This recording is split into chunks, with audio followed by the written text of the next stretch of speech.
What's your favorite truck? As they continued to put me in new homes, and as the homes didn't work out the way I thought they would at some point or another, I just learned how to advocate for myself. Meet Joshua Christian. What's up? He's a 20-year-old with an amazing story to tell. I learned how to say, I can do this, I can make it. I've never had a picture in my head where I did not imagine myself succeeding. Joshua grew up in the Indiana foster care system. So from 2 until now, I was in 18 different foster homes. It's been a long road, but finally Joshua is ecstatic to say he's found his forever home, and it just happens to be with one of his former caseworkers. In every single home I went through, I was like, oh, this is it. But this is my forever home, you know. I know it is, and I know they're always gonna love me for no matter what happens or whatever it is, and they're gonna support me. But Joshua didn't always feel that love and support in his life. When I first started out with DCS in the foster care system, I was about 2 years old, and then I was in and out rapidly until about I was 6. But he didn't end up staying with his biological family for long. Whenever I was out, I was only out for like a month at a time. But then, when I was 6, I stayed in the entire time until now, actually. Joshua says because of drugs and other unhealthy habits, his parents were always involved with the Department of Child Services. My biological family, there was like some neglect going on there, and so we were removed.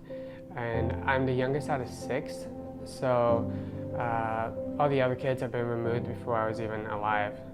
So it's just a continuously, like a pattern going over and over and over. That's when Joshua went into the foster care system for good. But unfortunately, not all of his foster homes were a positive experience. I went through some homes that were kind of challenging. They had their own obstacles in there with facing neglect and some of the things that originally why I was put in care in the first place. I just moved a lot as a kid because of that. Constantly changing homes took its toll on him emotionally. It's about the time when I was very, very angry because I kept moving. I couldn't understand why am I moving.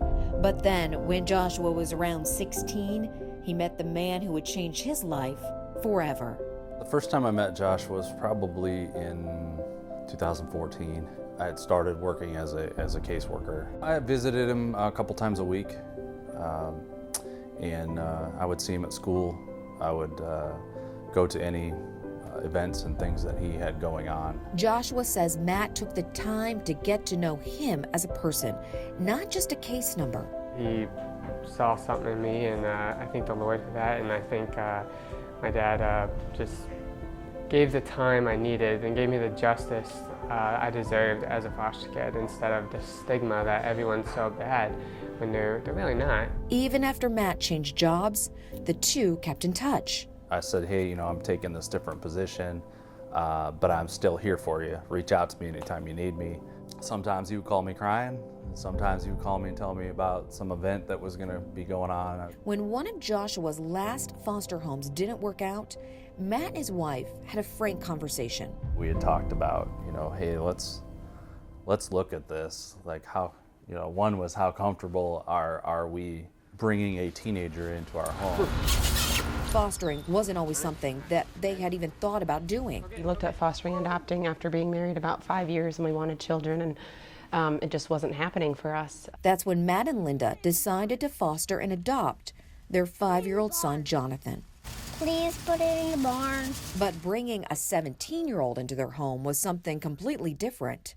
When we talked about getting Josh, it was, to me, I was a little nervous because I didn't know what to expect, and I said, how can I parent a child who's, you know, if I do the math, I would have had to have him when I was 14 years old. But their conversations always came back to one thing. It kept coming back to we had the room and we had extra love to give, why not? You know, there was a couple other people in our lives that said, why don't you take Chad? Why not? You know, he needs it. He needs to have someone to give him the encouragement when he goes off to school, when he plays sports, that he has a shot in life, that he can do like any other 18-year-old kid.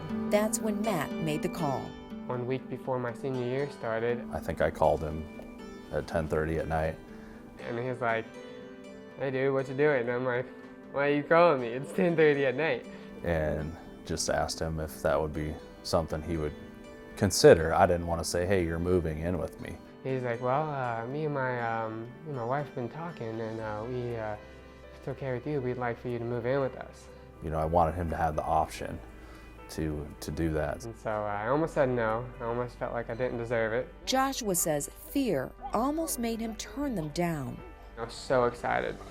And then when I got off the phone, I was just so heartbroken. You know, I was just like, this overwhelming feeling like, wow, this guy who I've been going to for a couple of years and getting advice from wants to be my dad. I didn't know what I was kind of in for, right? I was a little scared because I was like constantly moving. So he didn't want to get his hopes up that, you know, this could be a placement that I could stay the rest of my life, or at least, you know, through until my adulthood. So, but we talked about it a little bit more, and he agreed. That's when Matt invited Joshua over for dinner to meet the rest of his new family for the first time. He was so nervous, and it was his first time meeting me, my first time meeting him. You could tell Josh was very apprehensive about coming here. He didn't want to mess up. He was very cautious. He asked for, I remember the first night after dinner, it was a couple hours, he said, may I please have a snack? And he was very tentative. Joshua's life started changing as soon as he got settled into his new home. Moved in and then started striving, became captains of my teams. Out of nowhere, we got qualified for like 4 or 5 different scholarships that I didn't even know I was going to receive, so that was awesome. Then, after several months, Joshua made a big decision. After about 6 months of living here, And I remember him coming up to us and saying, he was very nervous, and it was late at night, and he said, I have something to ask you both. I said, and we were like, what? You know, I'm worried like he did something bad at school or something. I decided to call my parents mom and dad. He started tearing up, and I do as well because I get emotional, and we said absolutely. I kind of knew, I just knew this was it for me. We're blessed that we get to be his mom and dad. Yeah. What's up, Dad? How you doing? Having a good day? Uh-huh. Let's see how Mom's doing.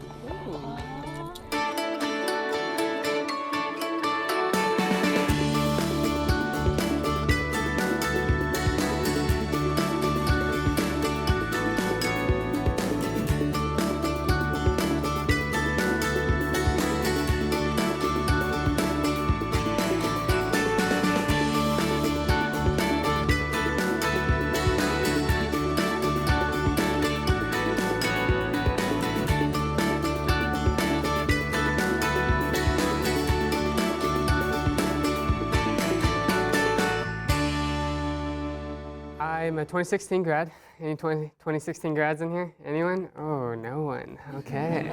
Having found his forever home, Joshua is now working to make the child welfare system better for other foster children.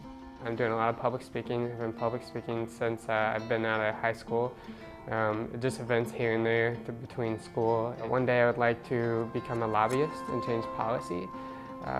I used to, for like 8 years, want to be a case manager and be that direct impact, kind of like how my dad was for me, but I want to make maybe if I change policy, I can be a bigger impact. As you've made an impact with me and the folks at our office, they're excited about you coming. Josh has been meeting with several DCS staff members to help reach even more people.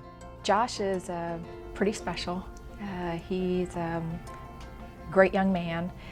In that he is taking his own experience in the foster care system and using it to help educate foster parents and speak about how we can do better by children that we pull into the child welfare system. That's my story. At the end, if you got any questions, I'd be more than happy to answer any. Joshua says his biggest goal for the Child Welfare Agency is achieving normalcy. Whatever they may have through a stable home, whatever opportunities, whatever events or independence they're experiencing through their childhood or as they're growing up through high school. And I compare that to foster care, but the goal is to make them really similar so they're not noticeable. His parents say their biggest goal is to spread the word about the importance of fostering older youth. They're at such an influential age that they can be they're like a sponge. They just can take in information, they see different things, and they process it. After Joshua graduates from college, his family wants to make his forever home official. We do plan on adopting him, and we've asked him that, and he wants to be adopted. He wants to change his last name to ours. Same last name or not, Joshua says he's just excited to have a family to call his own. I love being home. I have 2 little brothers. I love them to death. My forever home means everything to me because I'm just happy. I just have it all. I couldn't ask for anything else.